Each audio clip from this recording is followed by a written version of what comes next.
इसहाक डार का जादू चल गया। डॉलर चढ़ाई के बाद मुसलसल पसपाई का शिकार। डॉलर की कदर मजीद 2 रुपए कम हो गई। जब से आए हैं इसहाक डार, रुपया कर रहा है डॉलर पर मुसलसल वार। वजीर खजाना इसहाक डार के आने से डॉलर की कदर में मुसलसल कमी, रुपया मजीद तगड़ा और डॉलर कमजोर हो गया। इंटरबैंक में डॉलर 223 रुपए 94 पैसे से कम होकर 221 रुपए 94 पैसे पर बंद हुआ। गुज़िश्ता रोज डॉलर 223 रुपए 94 पैसे पर बंद हुआ था। ओपन मार्केट में डॉलर 225 रुपए 50 पैसे में फरोख्त हुआ। वाज़ेह रहे कि 22 सितंबर से डॉलर की कीमत में 16 रुपए से भी जायद की कमी हुई। 22 सितंबर को डॉलर 239 रुपए 71 पैसे पर बंद हुआ था। डॉलर की कीमत कम होने से बैरूनी कर्जों के बोझ में 2300 अरब रुपए कमी हुई है।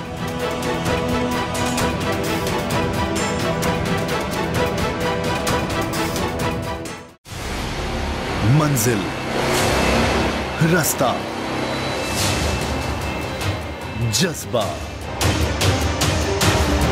भयानक सच्चाई से हटाए पर्दे और तोड़ डाली झूठ की बेड़ियां।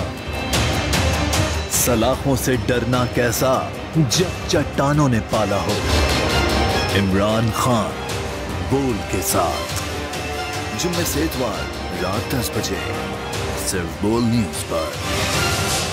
सबसे ज्यादा व्यूज, सबसे ज्यादा रील्स और सबसे ज्यादा रेटिंग के साथ बोल अब भी नंबर 1 पोजीशन पर बरकरार।